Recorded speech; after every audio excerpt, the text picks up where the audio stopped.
Ok, ya coloqué para grabar.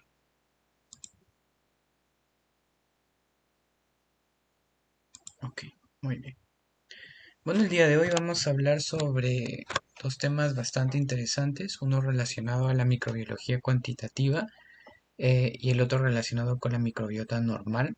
Ok, em, cuando, cuando hablamos sobre la microbiología cuantitativa, bueno, vamos a hablar un poco sobre las técnicas o metodologías relacionadas a la cuantificación, es decir, al conteo de microorganismos en muestras y pues para esto hay que seguir ciertas estrategias o ciertas metodologías, ¿ok? Para poder determinar pues el número de células bacterianas que podemos nosotros encontrar en una muestra. Luego vamos a observar por qué es importante esto de cierta forma para tener un conteo, ¿no? Sobre todo, por ejemplo, qué potenciales aplicaciones podría tener dentro del área de ustedes, específicamente en la bromatología y en el control de calidad. Y al mismo tiempo vamos a estudiar algo que se conoce como la curva de crecimiento microbiano, ¿ok? Que se relaciona a cómo se comporta, ¿no? Una población bacteriana a lo largo del tiempo en un medio de cultivo, ¿ok? Y al mismo tiempo, pues vamos a hablar sobre la microbiota normal. De cierta forma mm, ya hemos escuchado este término a lo largo de las clases. Cuando hablamos de la microbiota, nos estamos refiriendo pues a toda la población de microorganismos presentes presentes en el humano, ¿no?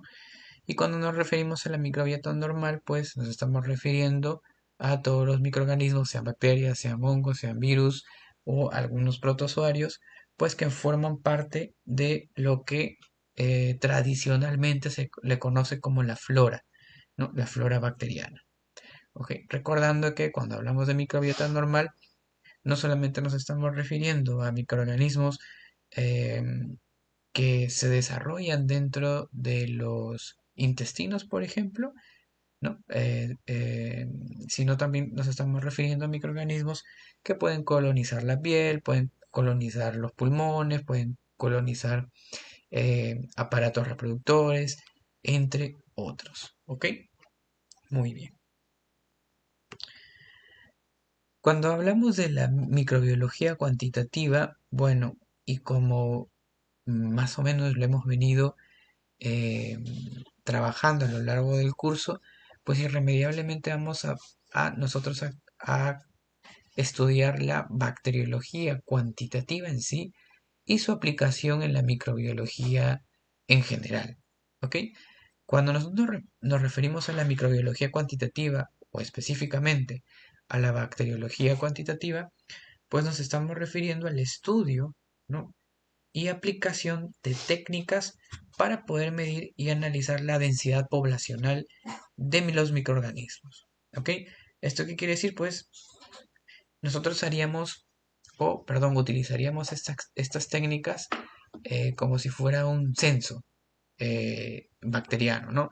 Es decir, en una muestra, contar cuántas bacterias podríamos llegar a identificar, siendo que cuando nos referimos a bacterias y las medimos en medios de cultivo, nosotros vamos a referirnos a unidades de medidas específicas, siendo que para los microorganismos y para las bacterias, específicamente nosotros vamos a usar el término de UFC, ¿no? Que significa unidades formadoras de colonias, cuando hacemos este estudio o esta cuantificación o detección del número de densidad poblacional en un medio de cultivo sólido.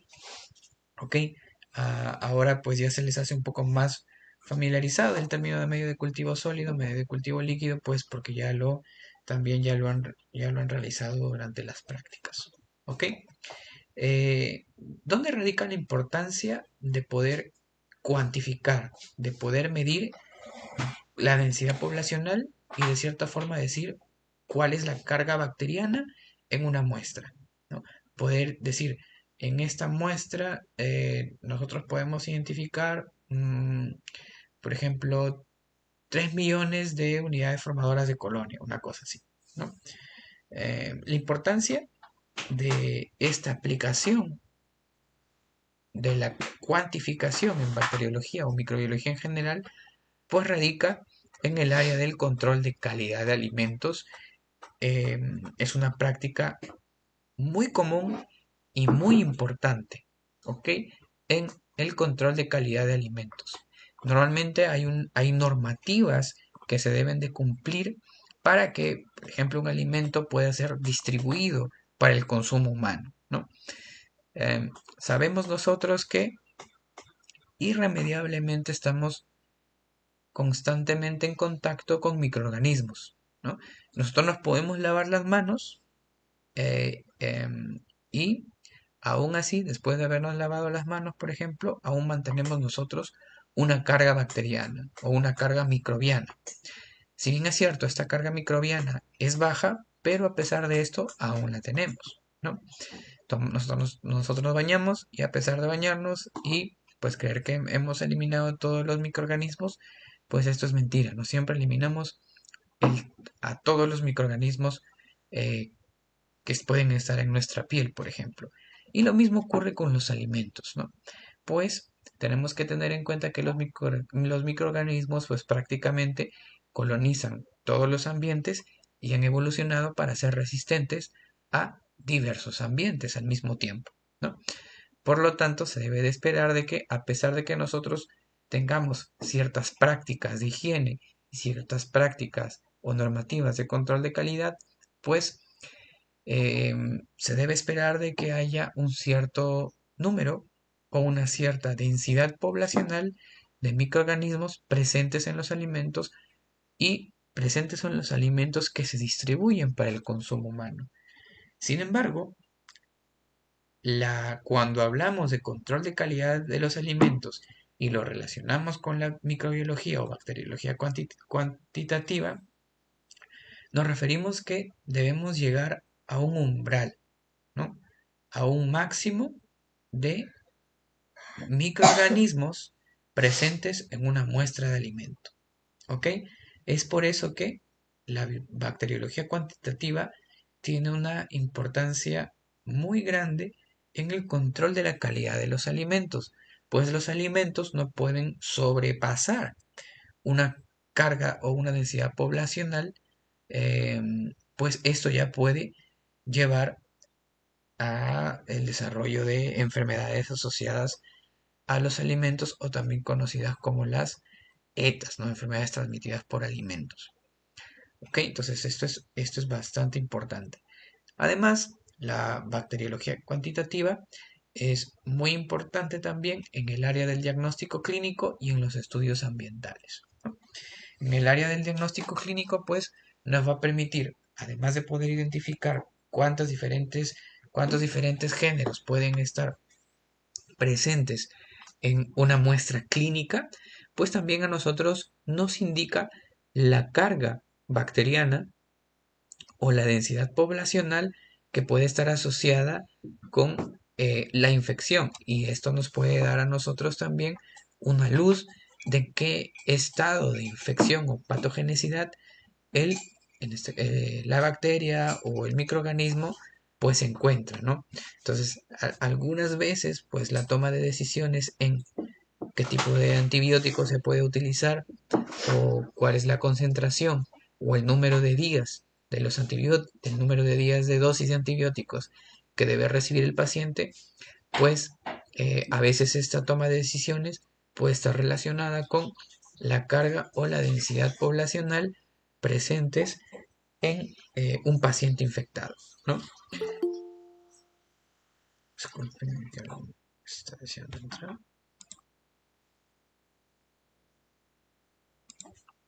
Ok.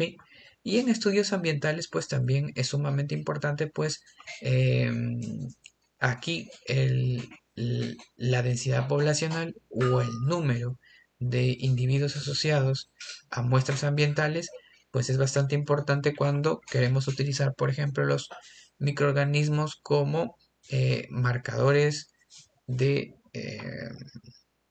de contaminación ambiental, ¿no? Por ejemplo, supongamos que nosotros queremos evaluar o queremos hacer un estudio de impacto ambiental en un río, ¿no? En la región de Loreto y nosotros esperamos de que eh, haya una diversidad de microorganismos. No sé, supongamos que deberíamos encontrar unos 50 géneros de microorganismos diferentes en una muestra de agua de río, ¿no? Y con una densidad poblacional o una carga de bacterias específica, estos estudios de impacto ambiental, ¿no? Y aplicando la microbiología cuantitativa, pues nosotros podemos determinar qué tipo de organismo se encuentra en una mayor concentración y con esto poder determinar si es que, no sé, supongamos que este río se encuentra justamente en un área donde hay extracción de petróleo o donde hay minería ilegal y esto pues podría estar dándonos a nosotros una señal de que alguna de estas prácticas está alterando, ¿no? La diversidad de microorganismos en estas aguas, ¿no? Y esto pues nosotros de cierta forma lo tendríamos que cuantificar para poder llegar a esa conclusión, ¿ok? Entonces, cuantificar, es decir, identificar cuántas bacterias, por así decirlo, o cuántos microorganismos existen en un ambiente o en una muestra, es de vital importancia para estas tres grandes áreas, ¿ok? Control de calidad de alimentos, diagnóstico clínico y estudios de impacto ambiental, ¿no? Como podemos observar aquí en el ejemplo donde nos dice pues que evaluar la contaminación bacteriana en muestras de agua, pues para hacer este tipo de estudios nosotros tendríamos que utilizar las técnicas para poder determinar la densidad de población, ¿no? En una muestra de agua, por ejemplo. ¿Ok? Muy bien. ¿Cuáles son las metodologías más comunes, ¿no? que podemos nosotros utilizar en el laboratorio para poder cuantificar o poder determinar la densidad de población bacteriana? ¿Ok? Tenemos tres, tres metodologías principales. eh, el conteo en placa, ¿ok? La cámara de Neubauer a través del conteo de células en una muestra específica y técnicas asociadas a la espectrofotometría, que de cierta forma están más familiarizados con esta metodología. ¿Ok?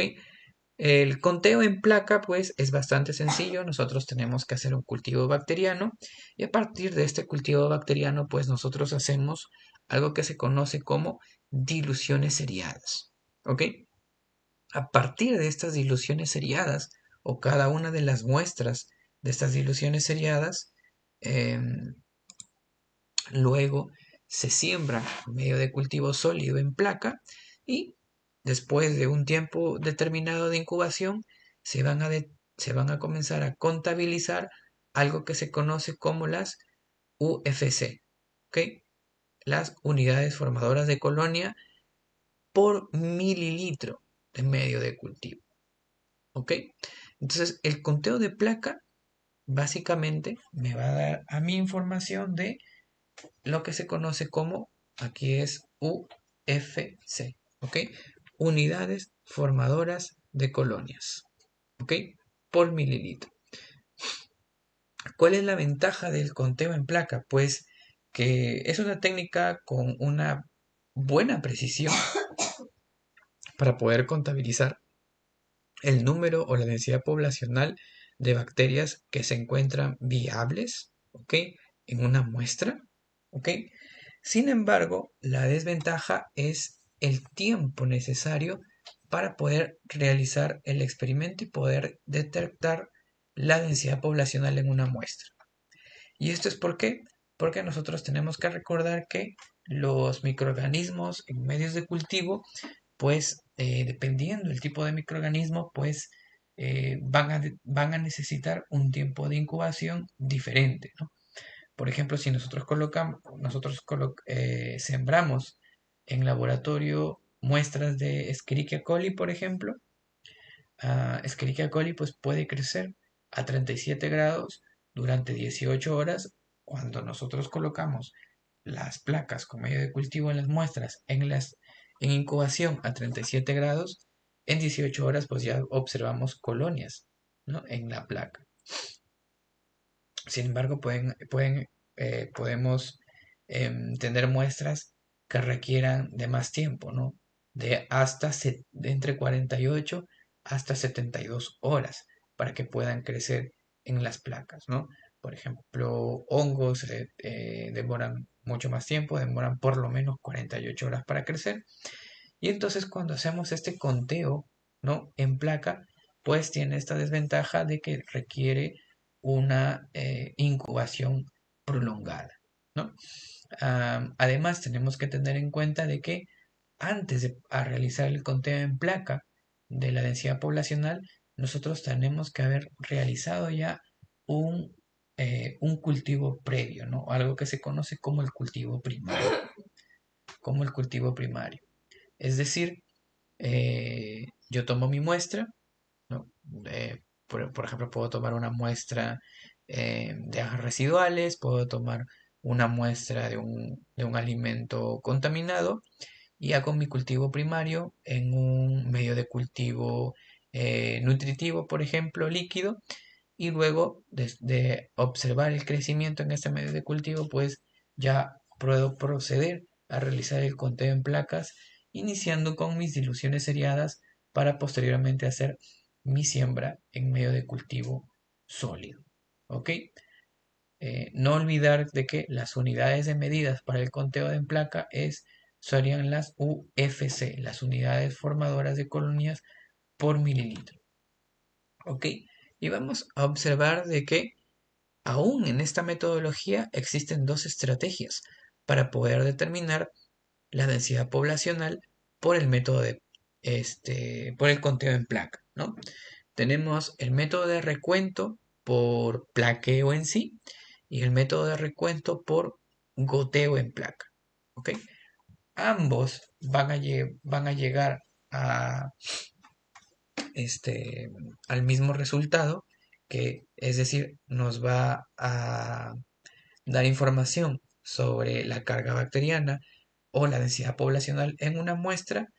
La única diferencia es que el método de recuento por goteo, ¿no?, nos permite a nosotros utilizar, perdón, menos material. ¿Ok? Primero vamos a entender cómo es que se realiza la dilución seriada para luego proceder con el plaqueo de cada una de las muestras, ¿no?, en un medio de cultivo sólido. Yo tengo aquí mi medio de cultivo, ¿no? Mi medio de cultivo primario, en el cual, por ejemplo, a partir de una muestra de leche, ¿ok? Yo tengo aquí mi muestra de leche, saco una, una pequeña cantidad, con la asa bacteriológica, y la hago crecer en caldo nutritivo, ¿no? Supongamos, un medio de cultivo líquido, caldo nutritivo, ¿ok? Un caldo nutritivo que nos permite a nosotros, pues, que crezca cualquier microorganismo. Luego nosotros procedemos a hacer lo que se conoce como las diluciones seriadas. ¿Y a qué se refiere con diluciones seriadas? Pues, como el propio nombre lo dice, yo voy sacando una muestra, ¿no?, de mi medio de cultivo madre o de mi muestra denominada la muestra cero, ¿ok? Saco una cantidad específica, ¿ok? Por ejemplo, en este ejemplo en específico, estoy utilizando o estoy sacando del medio de cultivo madre o del tiempo cero 100 microlitros, y para esto pues yo ya tengo que tener tubos, ¿ok?, preparados, cada uno con una cantidad igual para todos los tubos de una solución que me va a permitir recibir el medio de cultivo inicial, ¿ok? Entonces, supongamos que yo quiero hacer diluciones seriadas que normalmente se realizan de 1 en proporciones de 1 en 10. ¿Ok? Las diluciones seriadas para el recuento de microorganismos normalmente se hace en proporciones de 1 a 10. ¿Esto qué quiere decir? Que si yo quiero preparar una solución de 1 mililitro como volumen total, ¿ok? Para llegar a las proporciones de 1 a 10, significa que yo tengo que sacar justamente 100 microlitros de mi muestra madre y en un tubo que contenga 900 microlitros, por ejemplo, puede ser el mismo medio de cultivo, pero sin bacterias, yo puedo hacer la mezcla, ¿no? Y los 100 microlitros del cultivo inicial más los 900 microlitros del cultivo blanco, sin ninguna muestra, sin ninguna bacteria, pues yo voy a poder alcanzar los 1 mililitros necesarios para poder alcanzar en mi tubo número 1 la proporción 1 en 10. ¿Ok? Esto quiere decir que en mi primer tubo mi muestra ha sido diluida 10 veces. ¿Ok? Muy bien. Ahora, a partir del tubo número 1, nosotros tenemos que aplicar la misma, la misma metodología para que recién podamos nosotros tener la dilución seriada. ¿Ok? Es aquí en donde el concepto de dilución seriada se aplica. Entonces, al principio yo cogí 100 microlitros de mi cultivo inicial y lo diluí en 900 microlitros de cultivo sin bacterias, obteniendo un volumen final de 1 mililitro y teniendo mi dilución en proporción de 1 a 10 en el tubo número 1. ¿Ok? Luego yo tengo el tubo número 2 que también contiene 900 microlitros de medio de cultivo sin bacterias y lo que hago es que ahora del tubo número 1 voy a coger 100 microlitros nuevamente. Voy a mezclarlos con el tubo 2 para obtener un nuevo tubo con 1 mililitro. ¿Ok? Esto quiere decir que el segundo tubo pues también pasó en una dilución de 1 que 1 en 10, ¿cierto? Es decir, la relación del tubo 2 con el tubo número 1 es una dilución de 1 en 10. Pero cuando queremos relacionar el tubo número 2 con el tubo número 0 o el tubo o el caldo, perdón, o el medio de cultivo inicial, ya no sería de 1 en 10, sino sería ¿cuánto, chicos? A ver, las matemáticas. ¿Podría repetir, profesor? Ok. En el tubo número 1, cuando nosotros hemos sacado 100 microlitros de la muestra del tubo 0 y lo hemos llevado para el tubo número 1, nosotros hemos alcanzado una proporción de dilución de 1 en 10, ¿cierto? El tubo número 2 hemos sacado ahora 100 microlitros del tubo número 1. Es decir, hemos repetido la operación. La relación entre el tubo número 2 y el tubo número 1, como prácticamente se repitió la operación, también es una proporción de 1 a 10. Pero, ¿cuál sería la proporción ahora del tubo número 2 con el tubo número 0, que sería nuestro medio de cultivo inicial? Es decir, primero diluimos 10 veces hacia el tubo número 1 y hacia el tubo número 2 hemos diluido 10 veces más. Entonces, ¿cuál sería la proporción del tubo número 0 con el tubo número 1? Sería 1 en cuánto.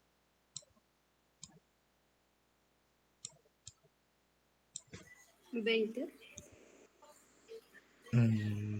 No.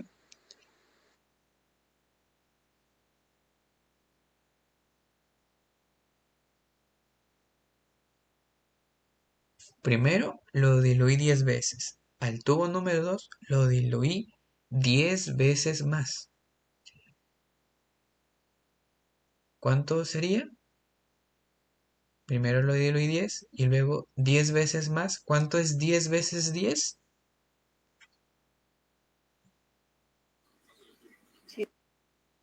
¿Cuánto? 100. Así es, 100. Entonces, esto quiere decir que la relación entre el tubo número 0 y el tubo número 2 es una relación de 1 en 100. Y si nos vamos al tubo número 3, saco 100 microlitros del tubo número 2, lo llevo hacia el tubo número 3 y la relación entre el tubo número 2 y el tubo número 3 nuevamente es una relación de 1 en 10, ¿cierto? Eso no se va a perder. Eso es la naturaleza de una dilución seriada. Pero, ¿cuál sería ahora la relación del tubo número 0 con el tubo número 3, chicos?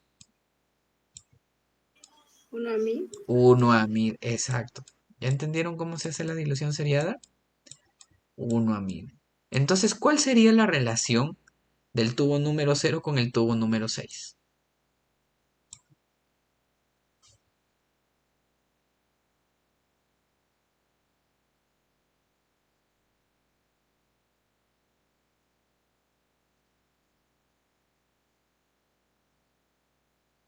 Un millón. 1 millón, exactamente. ¿Ok? Entonces, grabémonos estos números. ¿Ok? Ahora, ¿cuál es el número máximo de diluciones seriadas que nosotros podemos hacer para el método de recuento por plaqueo? Pues son 7 diluciones seriadas, 7 tubos, ¿ok? Muy bien. Ahora, nosotros nos diremos, bueno, ¿por qué es que necesitamos al final de cuentas hacer tantas diluciones eh, para poder determinar el número de densidad poblacional en un medio de cultivo? Esto es porque en el tubo número 0, nosotros tenemos que recordar que en el tubo número 0, un tubo que lo hemos dejado creciendo por más de 24 horas, debe haber una carga o un número de células muy, muy grande. ¿Ok? ¿Recuerdan en el laboratorio cuando yo les mostraba la placa del medio de cultivo? Es más, la placa del medio de cultivo que estamos observando aquí, esto se le conoce como una colonia bacteriana, ¿cierto? Esto es una colonia bacteriana. Solo que en esta colonia bacteriana no es que represente una célula bacteriana. Esta colonia bacteriana representa a una población de bacterias.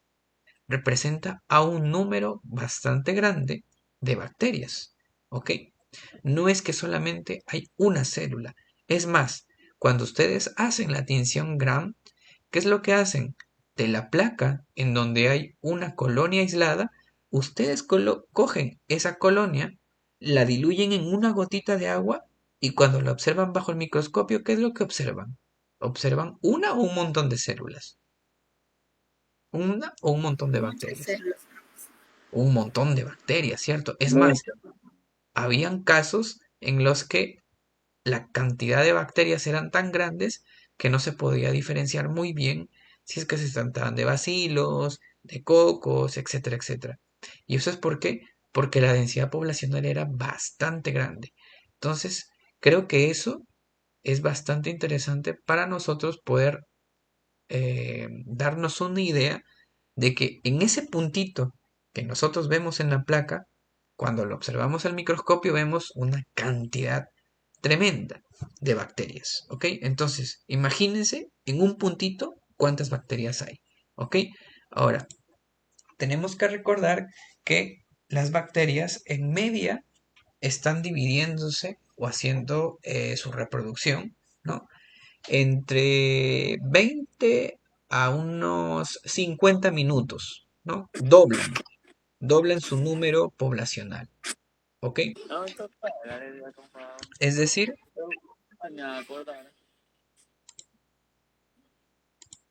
es decir, que si nosotros, eh,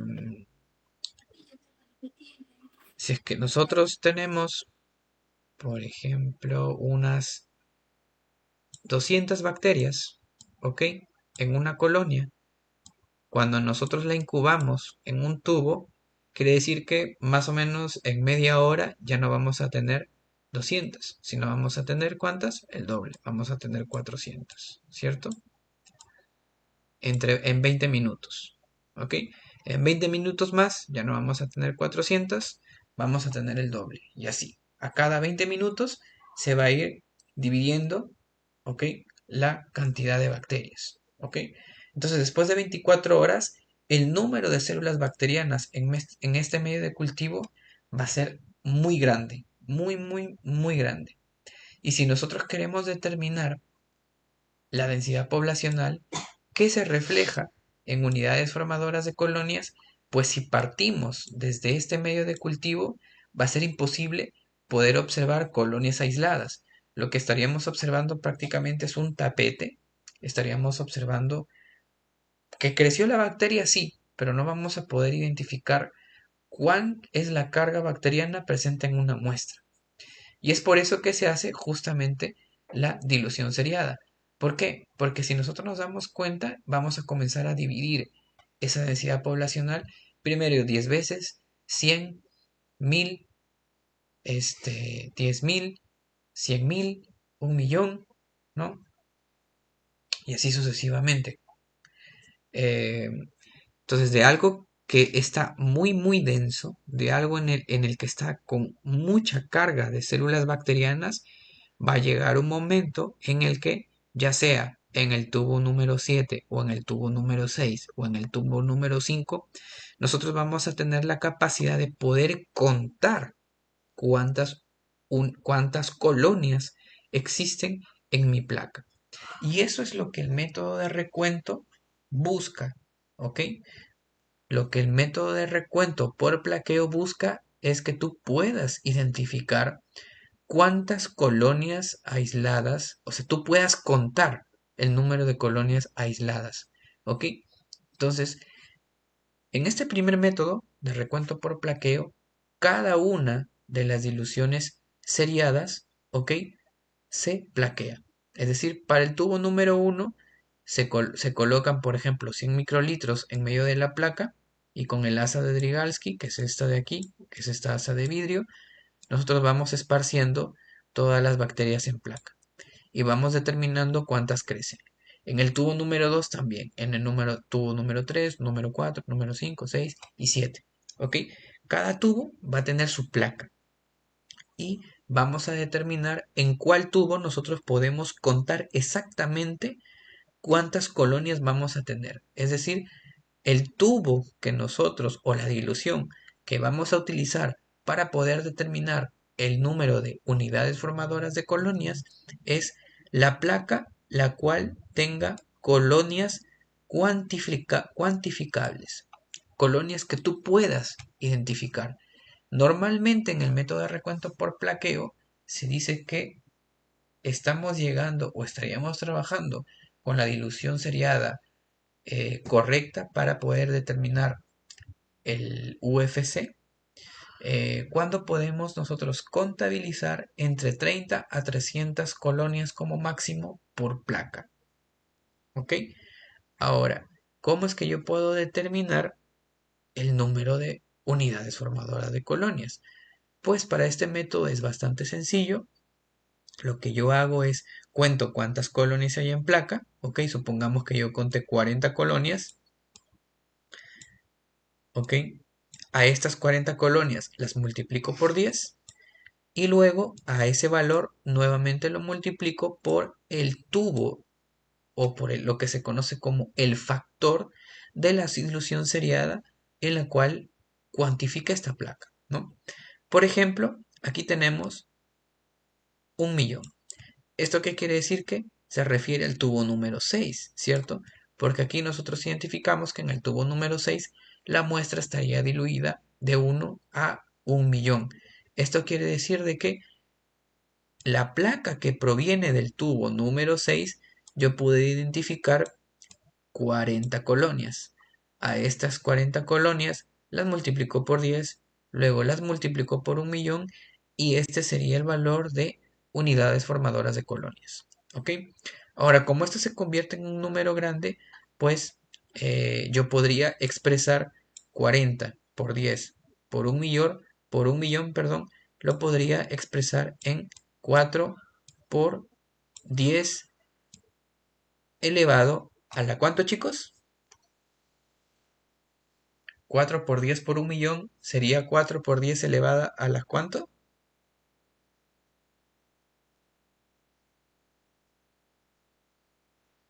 A la 8. A la 8, exacto. Entonces, si yo quiero expresar 40 colonias en el tubo número 6, el resultado sería 4 por 10 a la 8, ¿qué? UFC por mililitro. Porque tienen que recordar que este tubo tenía ¿cuánto? Este tubo tenía 1 mililitro. Eso quiere decir de que para este recuento bacteriano, a partir de este caldo nutritivo que estuvo creciendo 24 horas, por ejemplo, yo puedo decir de que la densidad poblacional en mi medio de cultivo después de 24 horas de crecimiento es de 4 por 10 a las 8 unidades formadoras de colonia por mililitro. ¿Ok? Entonces, en este punto nosotros ya estamos cuantificando. En este punto nosotros ya estamos llegando a la densidad poblacional. ¿Ok? Entonces, si mi unidades formadoras de colonia es de 4 por 10 a la 8 UFC por mililitros, y en mi medio de cultivo yo tengo 100 mililitros, pues, ¿qué quiere decir? Que a esto lo tengo que multiplicar por cuánto, por 100, y a esto ya le estaría, ya estaría diciendo de que ese sería el número de células presentes en totalidad en mi medio de cultivo. ¿Ok? Entonces, eso es bastante chévere, bastante importante. ¿Ok? Existen, bueno, nosotros lo podemos observar a simple vista, ¿no? Las colonias que crecen en la placa, pero existen también unas herramientas que son como unas cajas en luz en las cuales las placas se pueden adaptar para que nosotros podamos tener una mayor facilidad de identificar y contar con mayor exactitud el número de placas, perdón, el número de unidades formadoras de colonias o el número de colonias en la placa, ¿ok? Después de haber realizado, obviamente, este método de recuento por plaqueo. El método de recuento por goteo va a seguir un principio también bastante parecido, ¿ok? Sin embargo, nosotros vamos a observar la diferencia es que ya no vamos a utilizar una única, perdón, una placa por cada una de las diluciones, sino lo que vamos a realizar o lo que vamos a utilizar nosotros es una sola placa para la dilución, ¿ok?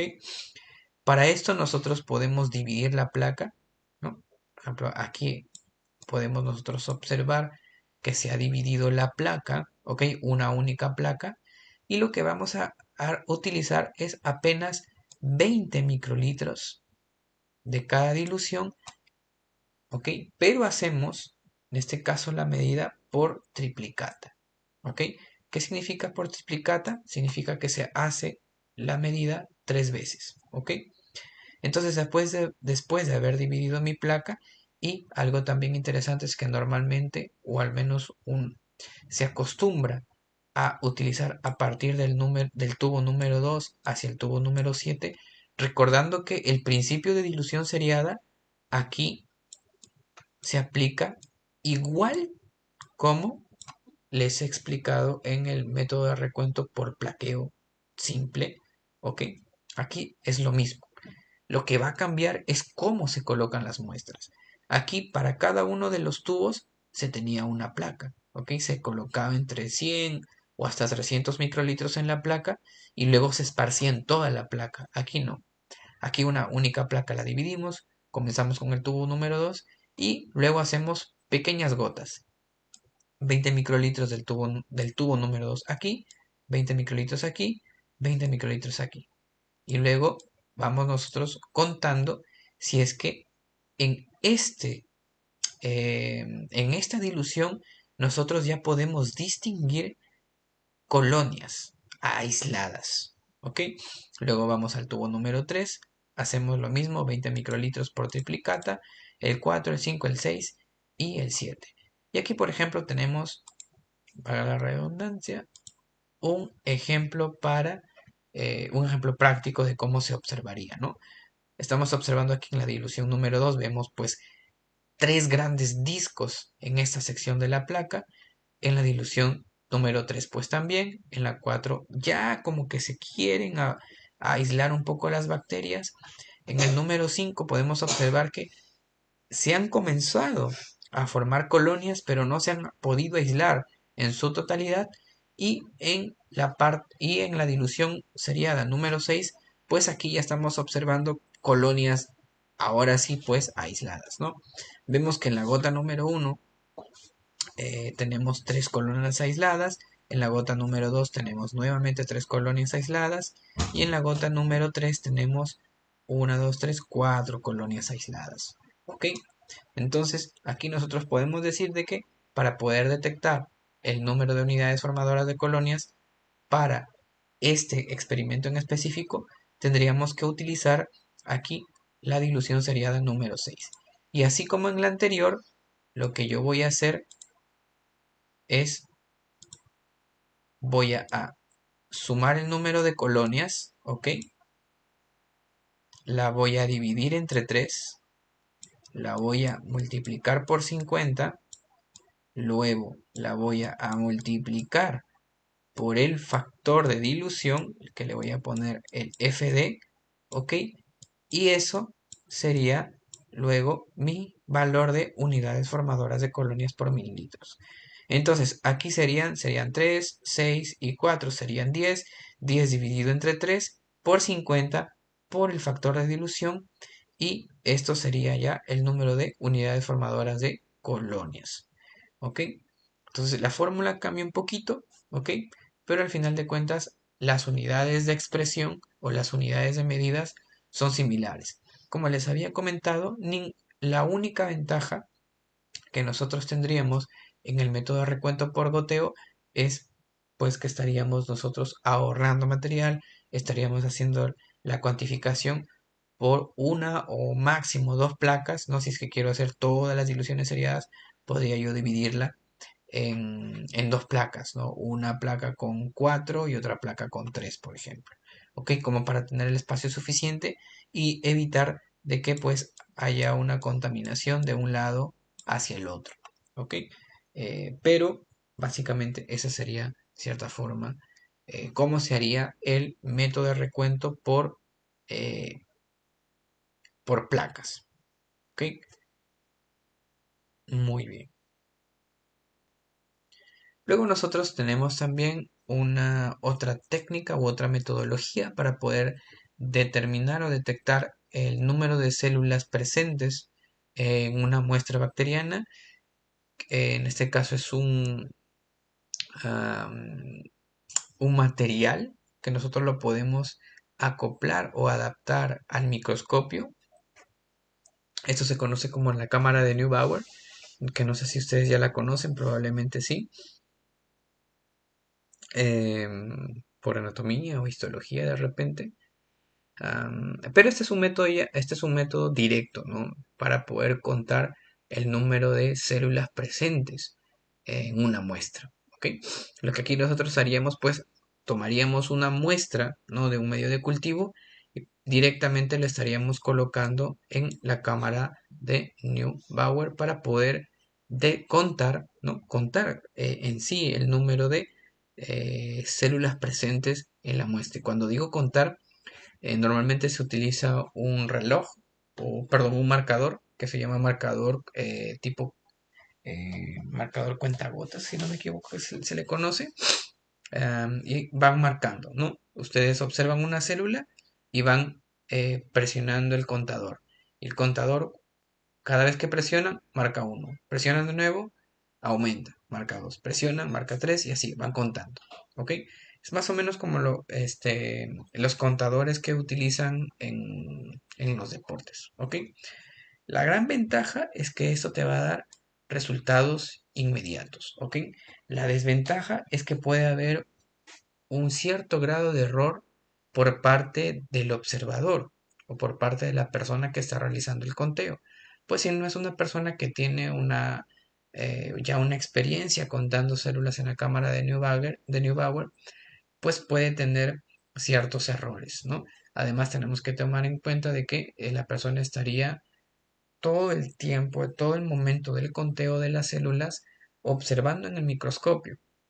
Y no sé si a ustedes les pasa, pero a mí, por ejemplo, estar demasiado tiempo en el microscopio, luego me comienzan a arder los ojos, se me resecan los ojos y pucha, imagínense estar contando las células y luego tener que volver porque se olvidaron en qué parte estaban de la cámara de Neubauer, y tener que volver a hacer el conteo, pues no es nada agradable, ¿no? La cámara de Neubauer, a simple vista la observamos como está aquí en esta imagen, pero cuando ya la observaríamos bajo el microscopio, nosotros podemos observar que va a tener zonas, ¿ok? Y estas zonas son básicamente divididas por cuadrantes. Vemos que hay 4 cuadrantes en los extremos con cuadraditos, ¿no? De diferente tamaño, ¿ok? Normalmente los cuadrantes están divididos a cada 1 milímetro, ¿ok? Como podemos observar, es decir, de aquí a acá estamos hablando de una distancia de 1 milímetro, de aquí a acá de 1 milímetro también, ¿ok? Pero podemos observar al mismo tiempo que los cuadrados se van haciendo cada vez más pequeños, ¿ok? ¿Y esto es por qué? Porque la cámara de Neubauer no nos va a servir únicamente para contar células bacterianas, sino también nos va a permitir a nosotros contar cualquier tipo de célula en general. Y tenemos que recordar pues que las células tienen diferentes tamaños, ¿ok? De cierta forma, la cámara de Neubauer es un método de cuantificación de células utilizado mayormente para el conteo de células sanguíneas, ¿ok? Eritrocitos, glóbulos rojos, glóbulos blancos, plaquetas, pues para ese tipo de conteo la cámara de Neubauer es más utilizada, ¿ok? Entonces, por eso es que nosotros podemos observar aquí que nos dice que los cuadros grandes, la de las esquinas, pues es para contar células en generales, ¿ok? Y que sean de cierta forma más grandes, ¿ok? Normalmente se pueden observar o se pueden contabilizar de entre 20 a 100 células por cada uno de estos recuadros grandes, ¿ok? Y los cuadrados más pequeños obviamente son para poder contar células más pequeñas y que se encuentran en una mayor concentración. ¿Ok? Entonces, básicamente en la cámara de Neubauer nosotros estaríamos observando esto de aquí. Tenemos 2 campos, ¿ok? Y a estos 2 campos, cuando lo hacemos el zoom, estamos observándolo como más o menos estaría aquí. Y luego, para la aplicación en el conteo de células bacterianas, nosotros tenemos que irnos justamente a la rejilla o al cuadrado mucho más pequeño, ¿ok? Porque estamos hablando de células bacterianas y que si nosotros recordamos cuando estamos haciendo la tinción Gram, pues tenemos que utilizar ¿cuál? El último objetivo con aceite de inmersión para poder recién observar mucho mejor las células bacterianas. Y esto es porque son células muy, muy chiquititas. ¿Ok? Entonces, es por eso que en la cámara de Neubauer nosotros utilizamos los cuadrados más pequeños. ¿Y cómo es que se realiza el conteo? Es decir, yo me voy y comienzo a contar al azar, es decir, voy a comenzar acá y luego voy a contar este cuadrado y después voy a contar este otro cuadrado y después este otro cuadrado y así voy sumando. Pues no, hay una forma o hay una estrategia que se pide a la persona que está realizando el conteo de las células en la cámara de Neubauer que tiene que seguir, ¿no? Y que más o menos tiene esta dirección. Así, viene así, así y así, en esta dirección, como si fuera un S. Entonces cuentas primero cuántas células tienes en este cuadrado, luego en este segundo cuadrado, en este cuadrado, en el de acá, luego aquí, y aquí, y aquí, y así sucesivamente hasta que llegues al último cuadrado. ¿Ok? Una vez que has contado toditito de todas estos cuadrados, pues ya puedes ahora sí contabilizar cuántas células tienes en la muestra. ¿Ok? Entonces imagínense, yo digo el dolor de cabeza que sería contar, ¿no?, las células utilizando la cámara de Neubauer. Les muestro aquí porque existe, no es que sea la técnica más utilizada para poder cuantificar cultivos celulares, cultivos bacterianos, ¿ok? No es la más utilizada, sin embargo es una técnica que existe y hay una posibilidad de utilizar la cámara de Neubauer para el conteo de células bacterianas, ¿ok? Simplemente les muestro, pues, porque está ahí. Como les digo, casi siempre esta cámara de Neubauer se utiliza más para poder realizar el conteo de células sanguíneas más que el de células bacterianas, ¿ok? Sobre todo pues porque tiene esta desventaja que por la falta de experiencia de la persona que está realizando el conteo de las células, pues puede tener algún error. ¿Ok? Muy bien. Luego la tercera metodología utilizada para poder cuantificar la densidad poblacional es la espectrofotometría, ¿no? Aquí creo que ustedes ya están de cierta forma, un poco más familiarizados con el espectrofotómetro. Lo que nosotros vamos a medir la densidad poblacional midiendo lo que se conoce como la densidad óptica de las células presentes en una muestra. Esta densidad óptica, pues, lo que nosotros hacemos es medir al 600 nanómetros mi muestra de cultivo bacteriano. ¿Ok? Así como nosotros hacíamos en bioquímica, lo que tengo que hacer es coloco en el espectrofotómetro un blanco, luego, después de colocar el blanco, coloco en el espectrofotómetro mi muestra de cultivo bacteriano y luego el espectrofotómetro pues lo que va a hacer es marcar un valor de absorbancia. Y con este número de valor de absorbancia pues yo ya puedo determinar la densidad poblacional. Sin embargo, esta metodología de espectrofotometría y de densidad poblacional, midiéndola a través de los 600 nanómetros, es más utilizada o de cierta forma nos permite a nosotros obtener con mayor precisión lo que se conoce como curva de crecimiento bacteriano, que luego vamos a ver. ¿Ok? Entonces, lo que nosotros vamos a tener es que la densidad óptica va a estar relacionada con el número de células presentes por cada mililitro de muestra. ¿Ok? Y aquí pues lo que nosotros lo que nosotros es, aquí esta imagen es pues lo que de cierta forma ustedes ya conocen, ¿no? El espectrofotómetro pues lo que va a medir es la diferencia, o en este caso va a medir la absorción de luz por una, por una muestra, ¿no? Yo tengo una fuente de luz, tengo un colimador y luego tengo un monocromador, ¿no? El monocromador luego me va a permitir a mí poder obtener la luz en diferentes longitudes de onda y con un detector, ¿no? Lo que yo voy a hacer es filtrar simplemente para qué tipo de longitud de onda yo voy a utilizar para hacer mi medida. ¿Ok?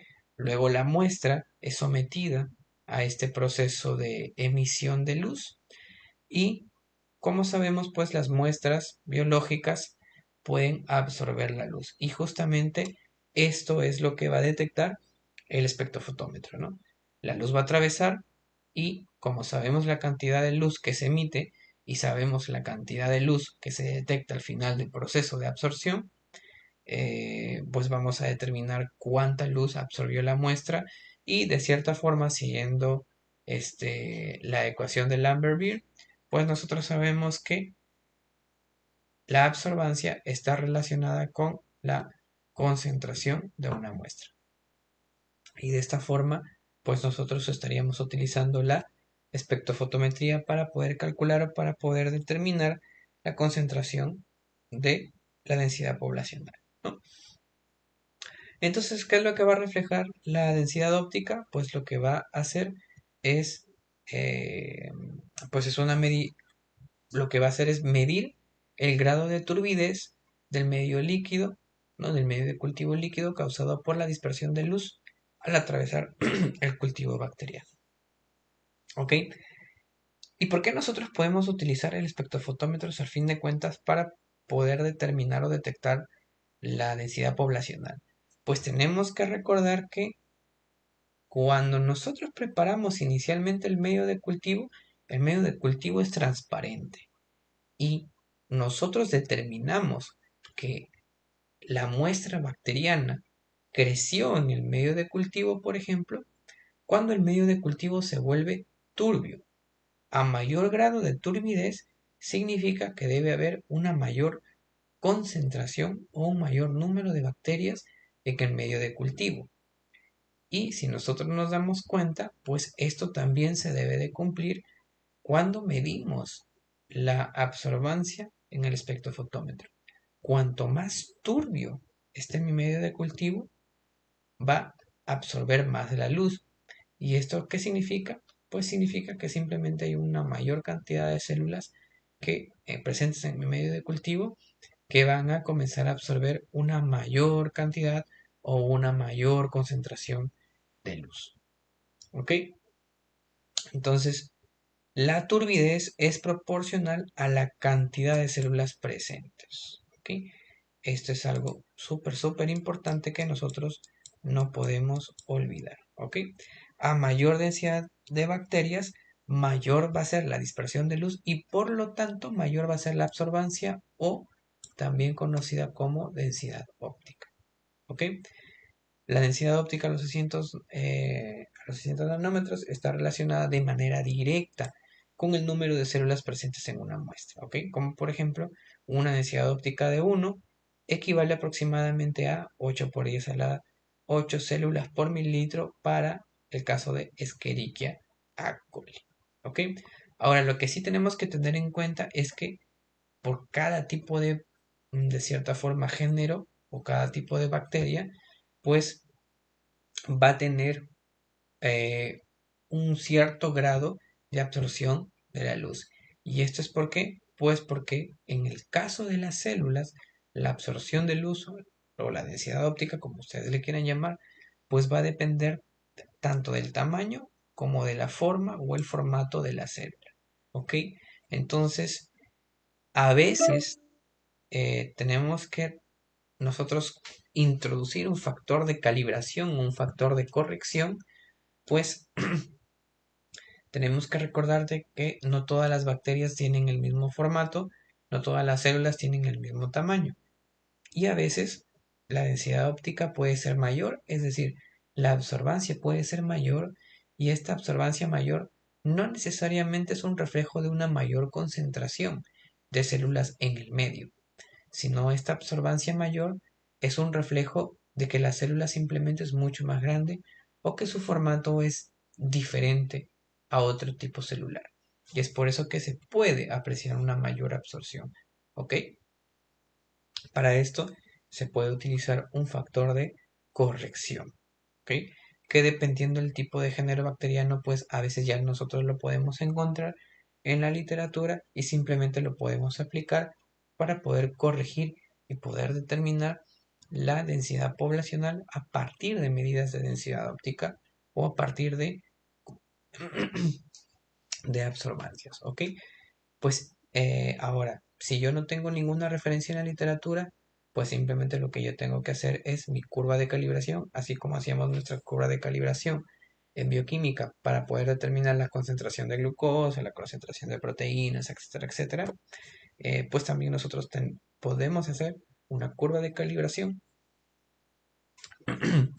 con, con bacterias para luego poder determinar en una muestra problema la cantidad de células presentes o la densidad poblacional.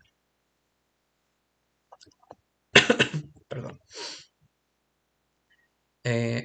Ahora, hay una desventaja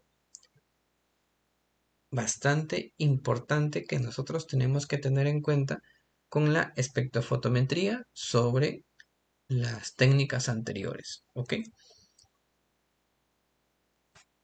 Uy, no me di cuenta.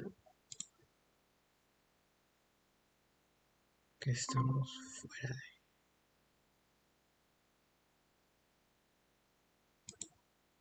Hola chicos, no sé en qué momento me fui, pero estaba hablando como loquito.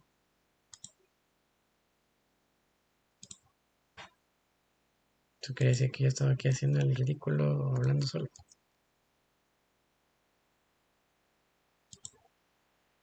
Y nadie me avisa. Ah, bueno, es que no sé con mi celular además.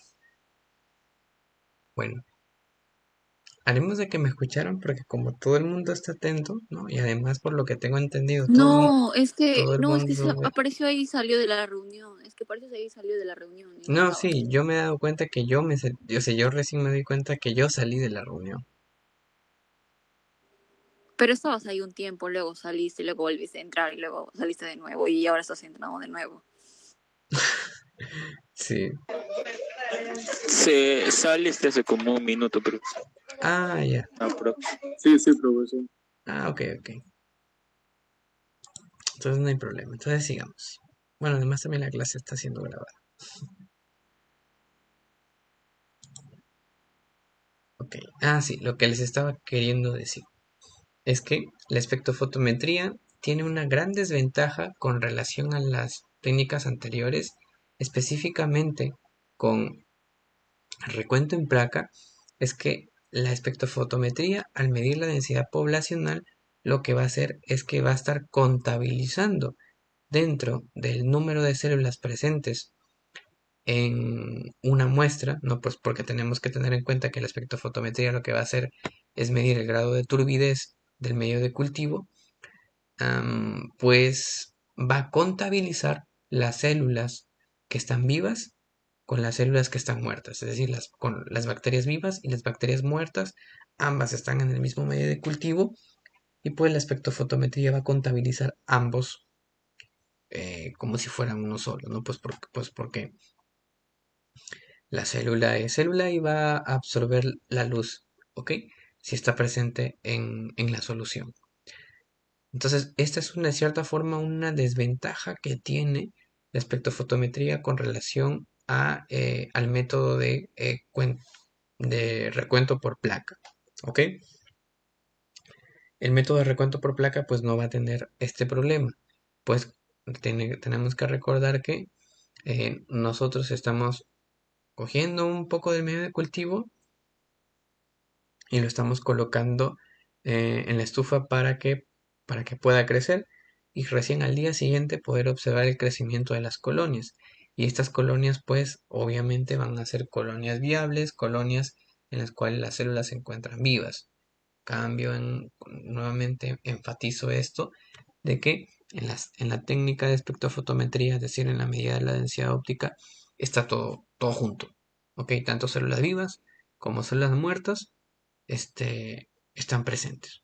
¿Ok? Entonces, de cierta forma, esa sería una desventaja de la metodología de la espectrofotometría con relación a la otra.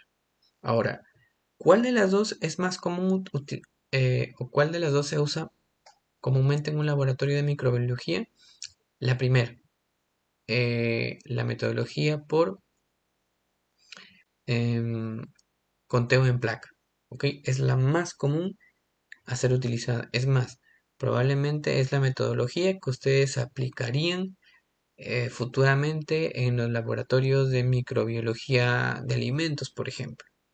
Ok, ustedes van a tener que hacer su cultivo, su dilución seriada, para que luego puedan calcular la concentración de unidades formadoras de colonias en una muestra de alimentos, por ejemplo. Ok, eso es lo que ustedes van a hacer. Difícilmente se utiliza la espectrofotometría. ¿Se puede hacer? Sí. ¿Lo puedo aplicar? Sí, también.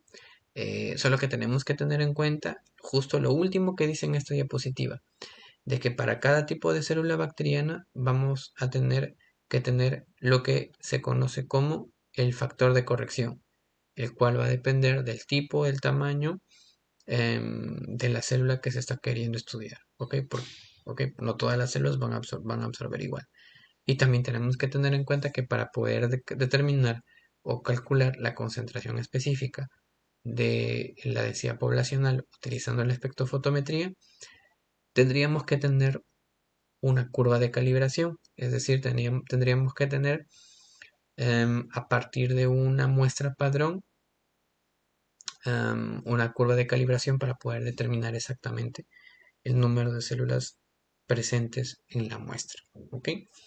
Esa sería de cierta forma una desventaja con relación a la espectrofotometría y la ventaja que tendría el primer método explicado, ¿no? Además de que el método de conteo por placa es el más común, es el más fácil a ser implementado, demora más, la medida de densidad óptica es directa, ¿ok? Y te daría de cierta forma, si es que ya tienes una curva de calibración, te daría el número de densidad poblacional de una forma directa en el laboratorio. Solo que, nuevamente enfatizo, estaríamos midiendo tanto células vivas como células muertas. ¿Ok? Muy bien. Ahora hablemos de la curva de crecimiento bacteriano. ¿Ok? La curva de crecimiento bacteriano es una forma en la cual nosotros podemos determinar en qué fase del crecimiento o en qué fase, eh, no de división celular, ¿ok? No quiero que se entiendan en qué fase de división celular se encuentran las bacterias, sino la curva de crecimiento bacteriano refleja el comportamiento y el crecimiento que tiene la comunidad bacteriana en función del tiempo, ¿ok? Lo que vamos a observar aquí es una curva de tipo exponencial, porque las bacterias tienen un comportamiento de crecimiento de tipo exponencial.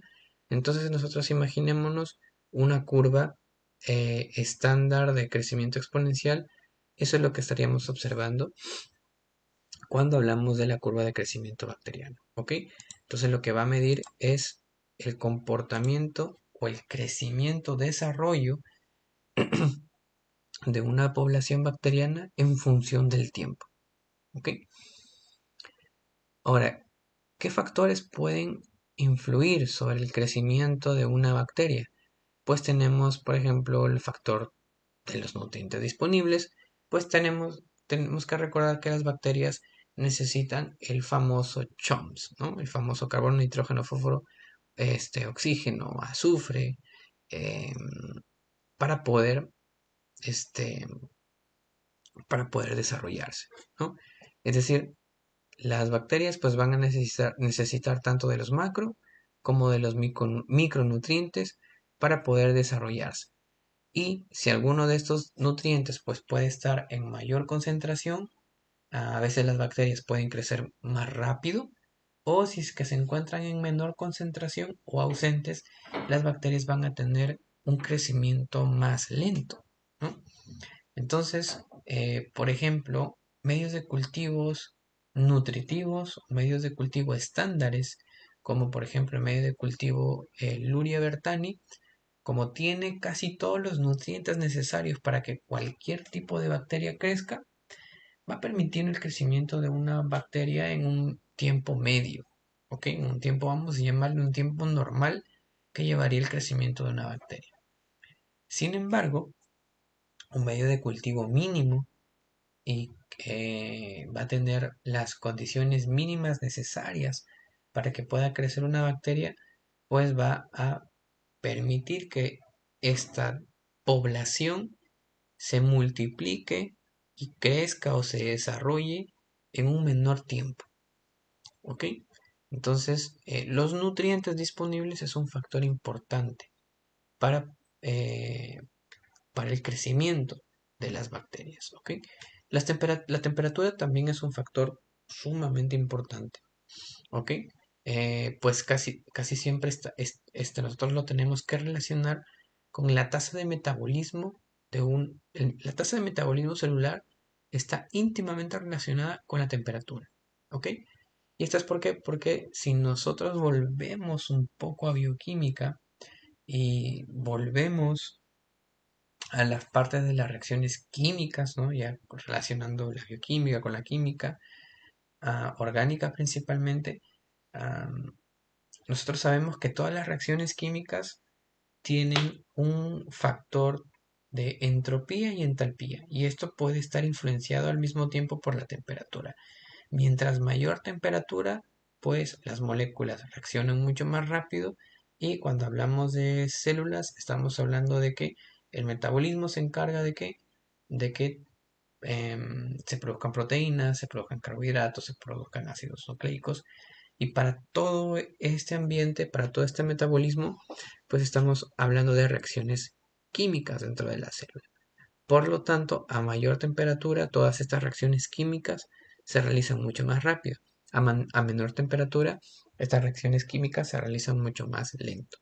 Entonces, casi siempre, cuando las bacterias crecen a una temperatura mm, alta, ¿ok? No estamos hablando de una temperatura extrema, sino simplemente de una temperatura alta, su metabolismo aumenta y el crecimiento bacteriano va a ser mucho más rápido, ¿ok? Y cuando estamos hablando de una temperatura baja, nuevamente no una temperatura baja extrema, el metabolismo baja también y el crecimiento bacteriano es más lento, ¿ok?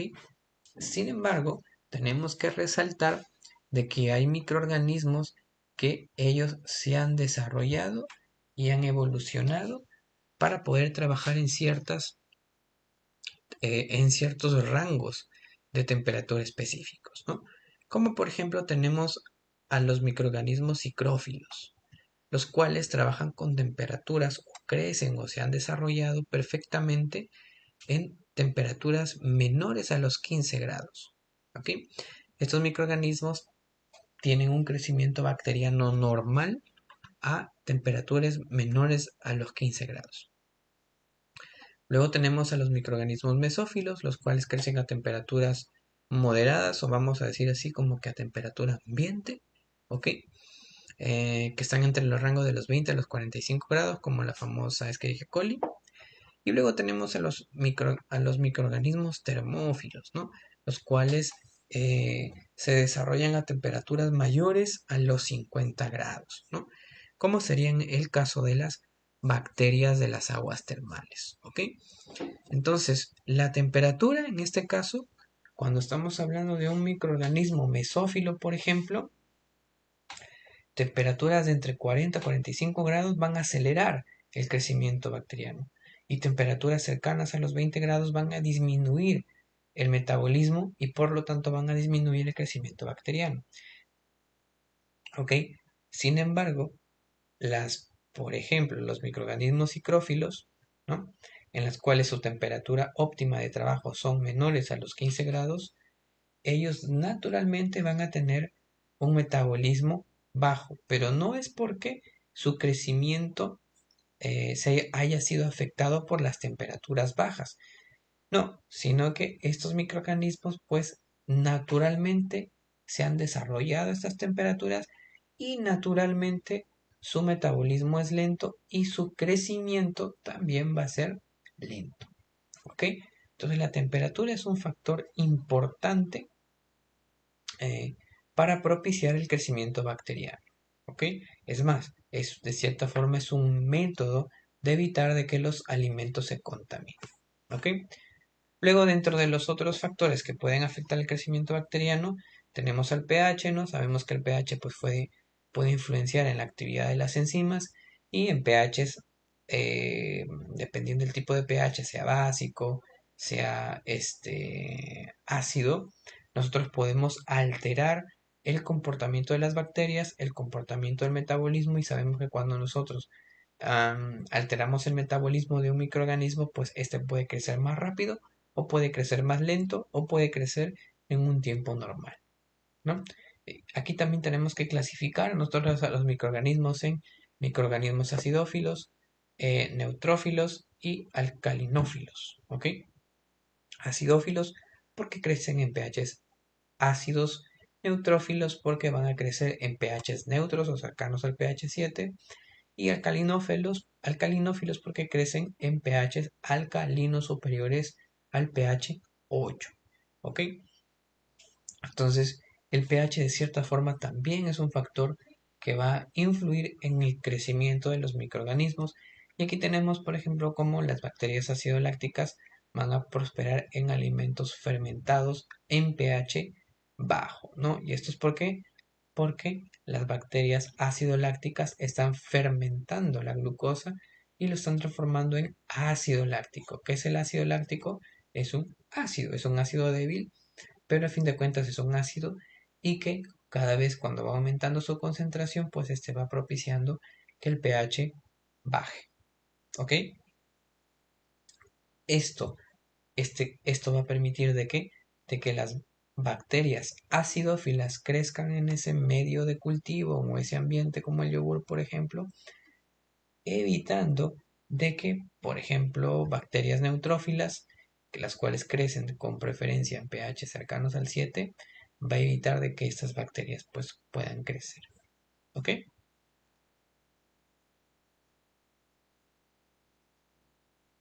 El oxígeno también es un factor importante. ¿Ok? Tenemos que recordar que los microorganismos pueden ser aeróbicos o anaeróbicos, y aquí pueden ser aeróbicos obligatorios, aeróbicos facultativos o anaeróbicos obligatorios o anaeróbicos facultativos, ¿no? ¿Esto qué quiere decir? Que dependiendo de la concentración del pH, pues puede también favorecer o puede afectar el crecimiento de algún organismo o de alguna bacteria. ¿Ok? Muy bien. Entonces, cuando estamos hablando de la curva del crecimiento bacteriano, pues nosotros no podemos dejar de relacionar este concepto con la multiplicación de las bacterias, ¿no? O la multiplicación de cada uno de los individuos dentro de una población bacteriana, ¿no? A lo largo del tiempo. ¿Por qué? Porque la curva de crecimiento bacteriano que les dije que representaba el tiempo en el cual una población bacteriana iba desarrollándose. ¿Ok? Entonces, una generación bacteriana va a ser el tiempo que tarda una célula en dividirse. ¿Ok? Entonces, eh, aquí tenemos que tener en cuenta que esto va a ser un factor, o de cierta forma el, la generación bacteriana o el tiempo que va a tardar una célula en dividirse también va a depender de la especie, ¿no? El clásico ejemplo del E. coli, que es una especie que se divide cada 20 minutos, va a ser diferente, por ejemplo, a un Streptococcus, va a ser diferente a una Klebsiella, que el tiempo de reproducción es diferente, ¿ok? Va a ser diferente a un Staphylococcus, a una Neisseria, o a un hongo, o a otro tipo de microorganismo, ¿ok? Es decir, el tiempo en el que tarda en dividirse, ¿ok? Obviamente también las condiciones ambientales, es decir, como los factores como pH, oxígeno, nutrientes y temperatura, pues también van a influir en la división de la especie bacteriana o del género bacteriano, ¿ok? Y aquí tenemos que recordar de una forma rápida cómo es que se dividen las bacterias, ¿ok? No podemos olvidar que las bacterias se dividen no solo, pero sí preferentemente por fisión binaria, ¿ok? Que es un proceso en el cual la célula madre va a tener dos células hijas genéticamente idénticas, ¿ok?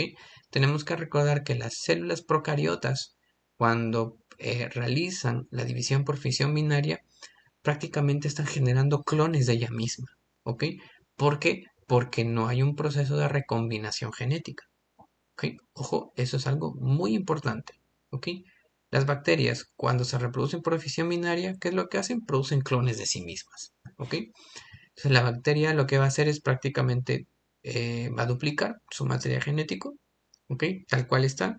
Tanto el ADN cromosómico como el ADN plasmidial se replica, es totalmente idéntico, y luego la bacteria se va dividiendo en dos células hijas genéticamente idénticas a la célula madre, ¿ok?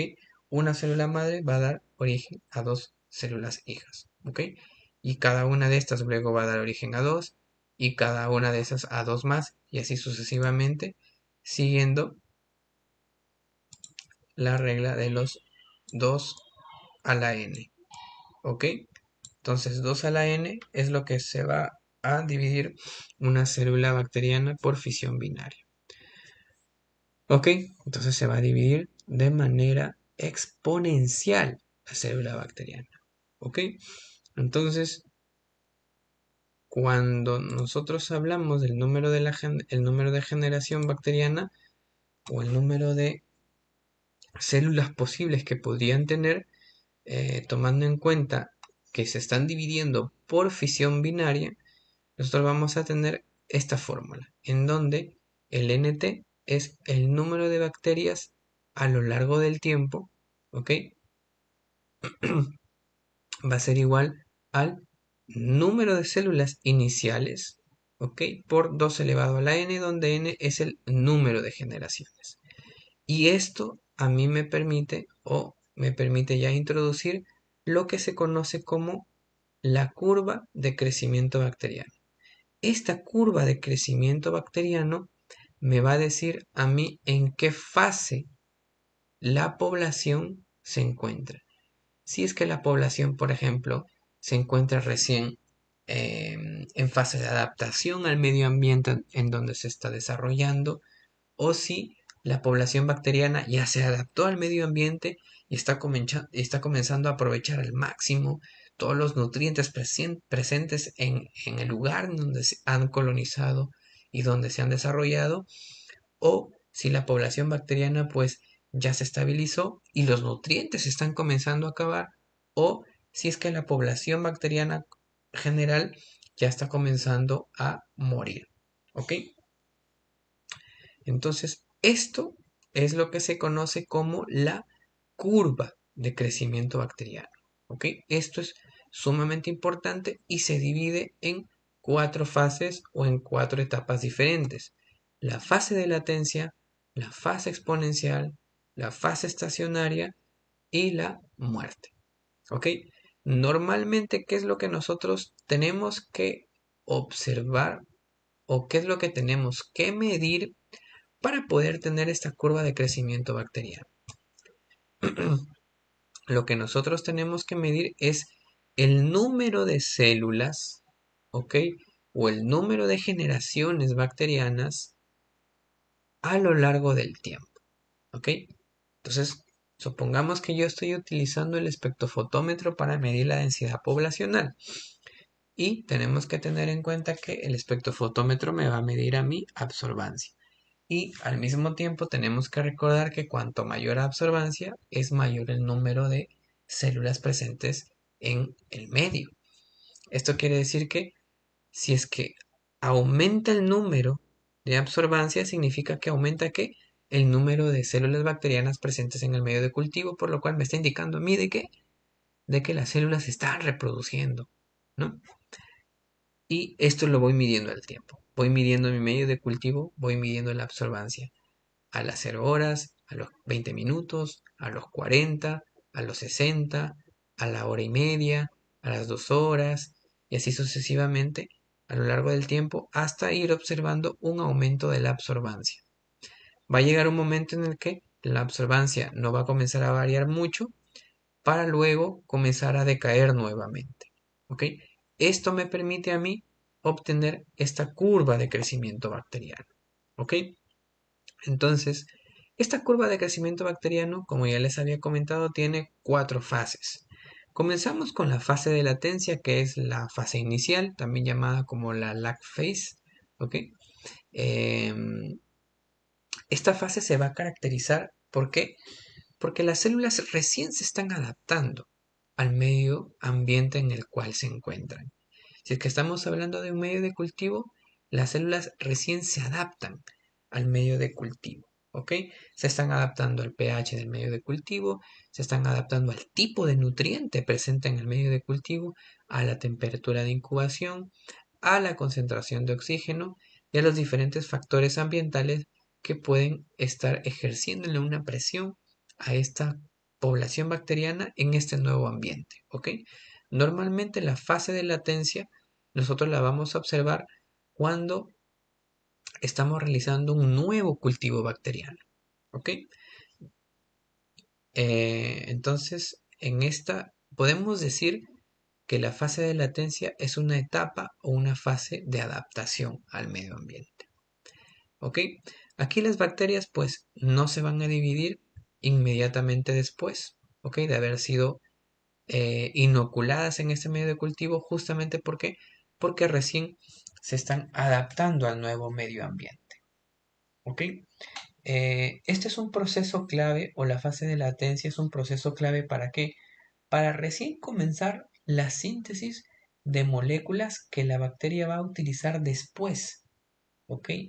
En la siguiente fase, que se conoce como fase exponencial. Es decir, la fase de latencia es un proceso o una fase preparativa, ¿ok? Es una fase en la cual la bacteria se va a estar comenzando a adaptar al medio ambiente y se va a comenzar a preparar para la siguiente etapa, que es la etapa en donde ya, por así decirlo, es la etapa en donde ya se viene lo bueno, en donde ya se viene la parte más chévere de la fiesta, por así decirlo, ¿ok? Además, tenemos que recordar que la fase de latencia también puede ser una etapa en la cual la célula la está utilizando para recuperarse de daños celulares que pudieron haber tenido, ya sea por un proceso de criopreservación, ya sea un proceso en el cual la célula ha sido atenuada previamente y necesita recuperarse y reconstruir su membrana y poder volver a tener el número de moléculas necesarias para luego entrar en la fase de exponencial, etcétera, etcétera. ¿Ok? Entonces miremos nosotros a la fase de latencia como una fase de preparación. Esto no quiere decir que es una fase en la cual no hay actividad celular. Sí hay actividad celular, sí hay, ¿ok? Solo que es una actividad celular baja. ¿Hay división celular? Sí, pero no en una alta tasa, ¿ok? Es una etapa en la cual la célula la puede aprovechar para producir material y de repente para poder recuperarse de algún daño que haya sufrido también, ¿ok? Y esta etapa de latencia, pues, dependiendo del tipo bacteriano, dependiendo el grado de, de daño celular que haya tenido la bacteria, pues puede durar algunos minutos o puede durar algunas horas, ¿ok? Entonces la fase de latencia es una fase sumamente importante porque le va a permitir prepararse a la bacteria para lo bueno, para lo que viene, que justamente es la etapa exponencial o la fase exponencial. Aquí aquí las bacterias en la fase exponencial, que justamente es esta etapa de aquí, en donde el crecimiento es continuo, aquí las células ya empezaron a alocarse ya. Aquí las bacterias ya comienzan a dividirse en su máxima velocidad. Comienzan a hacer fisión binaria así como locos, ¿ok? Hay bastante actividad celular. Se comienzan a sintetizar muchas enzimas, muchas y muchas proteínas, y al mismo tiempo es una etapa de división celular en alta tasa o en alta velocidad. ¿Ok? En la fase exponencial es una fase bastante interesante cuando se quieren producir nutrientes, por ejemplo, o se quiere evaluar la tasa de producción de algún componente cuando, por ejemplo, queremos utilizar a los microorganismos como fuente de producción biotecnológica de algún compuesto o de algún componente. ¿Ok? Entonces, esta fase exponencial es justamente buena para fines biotecnológicos porque como es la fase de mayor tasa de crecimiento, de metabolismo y de división celular, es aquí en donde deben producirse los nutrientes en la bacteria, ¿no? Y si estoy queriendo yo producir un compuesto bioactivo dentro de una bacteria, esta sería la etapa ideal, por ejemplo. ¿Ok? Su importancia de la fase exponencial es que es la fase ideal para poder medir el tiempo de generación. ¿Ok? Aquí exactamente nosotros ya podemos aplicar esta formulita en la fase exponencial. ¿Ok? Y en esta fase las bacterias pues van a producir metabolitos primarios y metabolitos secundarios, que es lo que les había comentado hace un momento, ¿Qué es lo que se puede aprovechar para fines biotecnológicos? ¿Ok? Luego tenemos la fase estacionaria, ¿ok? Que es la fase en donde las bacterias ya han alcanzado una estabilidad. ¿Ok? Aquí ya alcanzaron una estabilidad. La tasa de división celular cae, ¿ok? Se mantiene constante, ya no aumenta el número de células, ¿no? ¿Hay división celular? Sí, solo que es menor. Ya no aumentan el número de células, se mantiene constante, ¿ok? ¿Por qué es que puede ocurrir esto? Por depleción de nutrientes esenciales. Es decir, los nutrientes comienzan a acabarse, ¿no? A menos que en el cultivo se le vaya inyectando a cada cierto tiempo los nutrientes para que no se acaben, la fase exponencial puede continuar infinitamente. Pero si es que los nutrientes se comienzan a acabar, lo que va a hacer es que la población va a entrar en una fase estacionaria, donde ya no se van a comenzar a dividir constantemente. ¿Ok?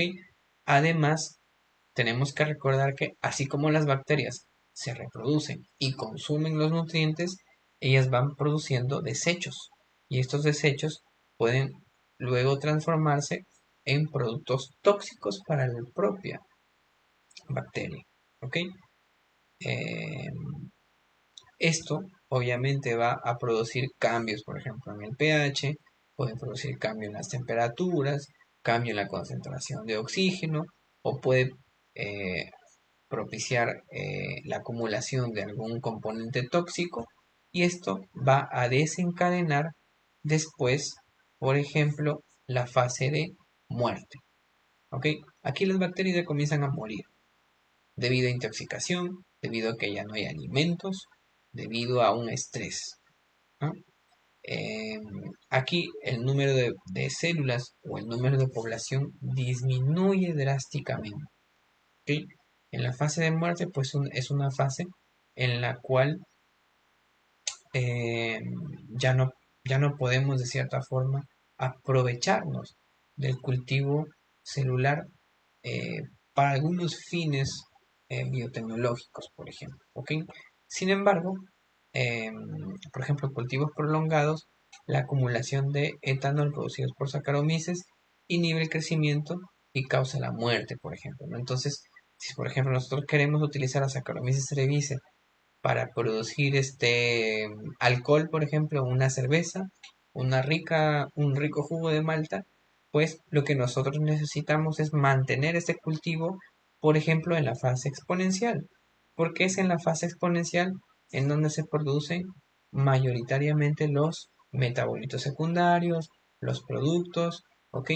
Y es donde se encuentra la mayor tasa, ¿no?, de crecimiento microbiano. ¿Ok? Entonces, esta es una curva característica de crecimiento bacteriano. ¿Ok? Tiene una fase de latencia, tiene una fase exponencial, tiene una fase estacionaria y una fase de muerte. Cada una va a tener sus características. ¿Ok? Poca actividad celular. ¿Ok? No significa que es nulo, sino que es poca actividad. En la fase de latencia se está preparando, está comenzando a producir las proteínas, está comenzando a producir las enzimas para que luego venga la etapa exponencial en la cual es una etapa de crecimiento constante. Es una etapa en la cual se producen muchas moléculas y es una etapa en donde se va consumiendo de forma rápida todos los nutrientes del medio de cultivo para luego alcanzar la fase estacionaria, en donde la división celular se mantiene constante, ¿ok? No hay una diferencia entre el número de células nuevas y el número de células viejas. Esta fase estacionaria se alcanza porque probablemente los nutrientes comienzan a disminuir o aumenta algún componente que puede resultar tóxico para la bacteria, para luego entrar a la fase de muerte, ¿no? En donde aquí ya sí los nutrientes se han ido consumiendo casi en su totalidad y pues ya no hay forma en la que la bacteria comience, perdón, la bacteria sobreviva, ¿no? Pues porque además de que ya no hay nutrientes, pues productos tóxicos o de desechos han sido, eh, han sido producidos en grandes cantidades, ¿ok? Aquí En esta fase de muerte, algunas bacterias optan por formar lo que se conocen como esporas o cápsulas para poder protegerse. ¿Ok? Muy bien. Eh, ¿Preguntas? ¿Dudas hasta aquí?